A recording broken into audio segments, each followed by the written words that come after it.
cinta dan persahabatan, mari bergenggam tangan.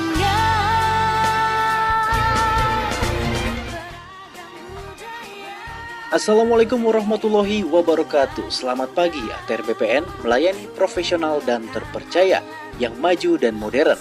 Salam sejahtera untuk kita semua.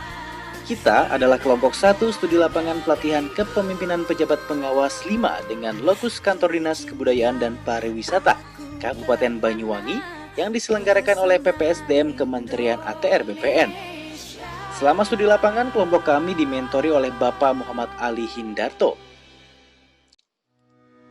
Selanjutnya kelompok kami terdiri dari Ketua Geng Bli Eka Arya Wirata Kasih Pengendalian Kanwil BPN Provinsi Bali, Sekretaris Acil Dini Puspita Sari Kasih Infrastruktur Pertanahan Kantah Kabupaten Kota Baru, Bendahara Neng Mutmainah Kasubag Umum dan Informasi Kanwil BPN Provinsi Banten, Anggota AA Nono Suhartono Kasih Pengukuran dan Pemetaan Dasar Bidang Infrastruktur Kanwil BPN Jawa Barat, Bang Heru Supriyadi Kasih Wilayah 1B Direktorat Pemanfaatan Ruang, Fuad Hashim Kasubag Jaringan Dokumentasi dan Informasi Hukum Biro Hukum Sekretariat Jenderal, Muhammad Fauzi Hidayat Kasubag Hukum Ses Dirjen Pengendalian Pemanfaatan Ruang dan Penguasaan Tanah, Sutarni Kasih PMPP Kantah Kabupaten Tabalok, Muhammad Indra Lesmana Kasubag TU Kantah Kabupaten Bengkayang, Ari Teguh Nugraha Kasih Pengadaan Tanah Kantah Bengkulu Utara.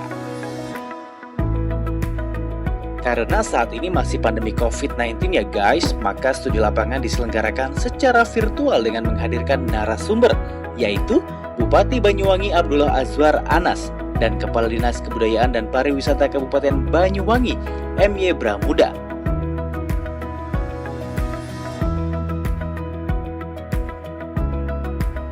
Dengan visi sejahtera, mandiri, dan berakhlak mulia yang bertujuan meningkatkan pertumbuhan ekonomi lanjutan dengan mengembangkan pariwisata berkearifan lokal. Tugas utama dari Disbudpar Kabupaten Banyuwangi adalah melaksanakan urusan pemerintah daerah di bidang kebudayaan dan pariwisata. Fungsi dari Dinas Kebudayaan dan Pariwisata Kabupaten Banyuwangi adalah 1. Perumusan kebijakan teknis, 2. Penyelenggaraan urusan pemerintahan dan pelayanan umum, 3. Pembinaan dan pelaksanaan tugas di bidang kebudayaan dan pariwisata. Struktur organisasi dari dinas ini terdiri bidang kebudayaan, bidang pariwisata, dan bidang pemasaran dan 1 sekretariatan. Jumlah SDM, ASN 24 orang, THL 40 orang.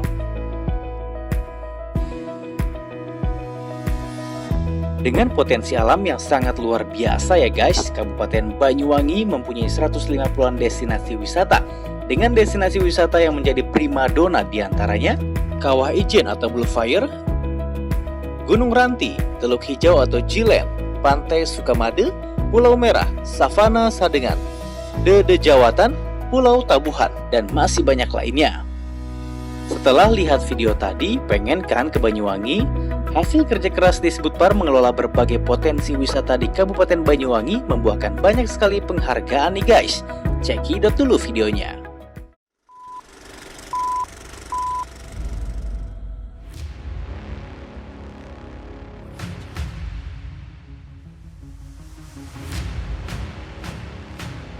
Ini salah satu kegiatan yang inovatif. Melalui kegiatan ini Disbudpar mendapatkan penghargaan, yaitu Banyuwangi Festival masuk top 40 Kemenpan RB.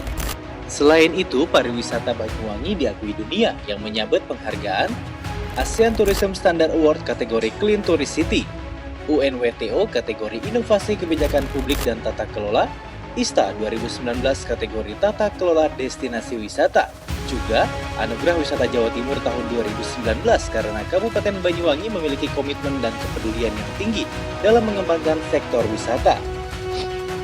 Pariwisata Banyuwangi masuk ruang publik di Rusia, Eropa, Amerika, dan Australia. Itu loh negeri WOL, hehehe.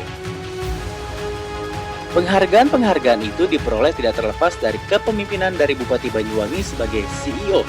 Apa saja kunci sukses Disbudpar Kabupaten Banyuwangi mengelola potensi kebudayaan dan pariwisata di Kabupaten Banyuwangi sehingga bisa mendapatkan penghargaan? Yuk kita simak. Ini adalah kunci kesuksesan.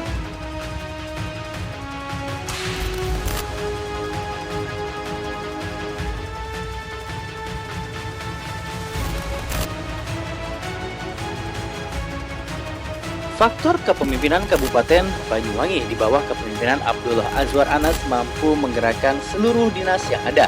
Hal yang pertama dilakukan oleh Bupati Banyuwangi adalah membentuk super tim. Semua SKPD adalah Dinas Kebudayaan dan Pariwisata.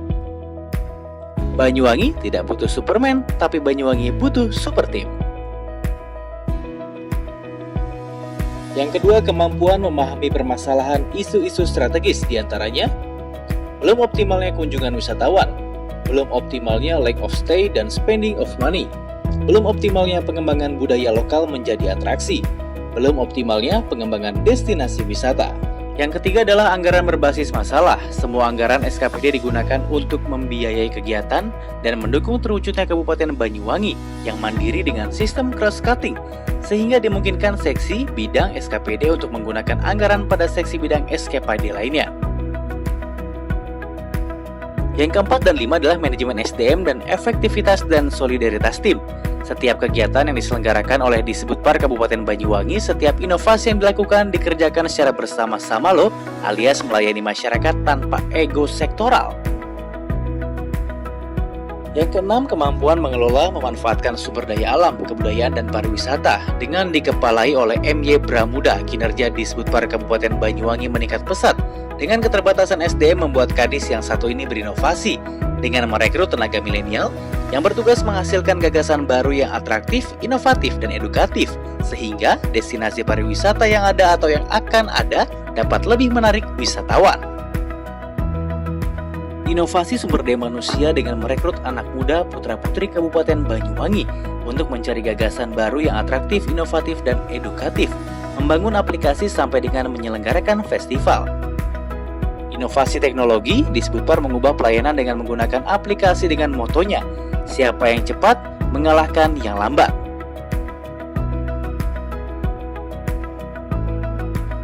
Inovasi konsep, pemerintah Kabupaten Banyuwangi yang memiliki inovasi konsep yang betul-betul berwawasan kebangsaan, di mana pembangunan di Kabupaten Banyuwangi melibatkan masyarakat dan manfaatnya untuk masyarakat juga, seperti penyelenggaraan festival kebudayaan yang tidak menggunakan jasa penyelenggara acara atau pihak ketiga. Inovasi metode.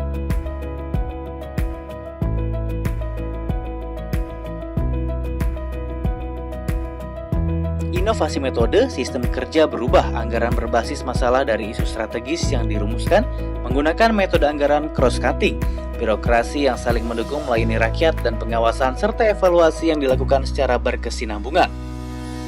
Menggunakan lembaga survei.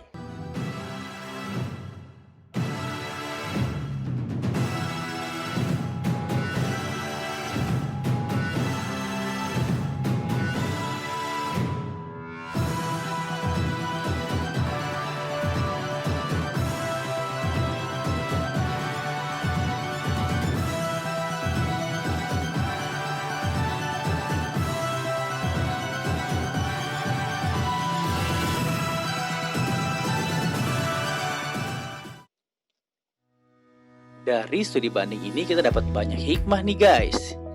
Yang pertama adalah peran kepemimpinan, pembangunan jejaring kerja dan kolaborasi pemangku kepentingan, planning and budgeting, inovasi pelayanan, penerapan manajemen pelayanan, pemanfaatan teknologi, kompetensi dan pemberdayaan SDM, penerapan manajemen risiko, budaya organisasi. Sebelum kami tutup, izinkan kami menampilkan satu video lagi bagaimana adaptasi Disbudpar Kabupaten Banyuwangi menghadapi pandemi COVID-19. Gaya baru pelesiran ke Banyuwangi, tradisi, teknologi, keindahan, dan kesehatan. Berwisata ke Banyuwangi tak akan sama lagi dengan sebelumnya. Bakal lebih happy, pakai teknologi, makin kaya tradisi, dan bikin sehat diri. Apa gaya baru wisata Banyuwangi? Ada aplikasi panduan kesehatan. Sajikan semua destinasi, hotel, homestay, kafe, restoran, dan warung makan yang telah mendapat sertifikasi kebersihan dan kesehatan dari Dinas Kesehatan.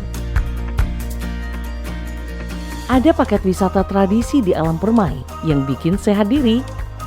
Banyuwangi cagar biosfer yang berlimpah oksigen. Seni budaya penuh kearifan lokal tersaji. Protokol ketat pengisi acara dan pengunjung. Kuliner organik, sehat dan higienis. Buah lokal kaya vitamin. Paket wisata outdoor bikin sehat jiwa raga.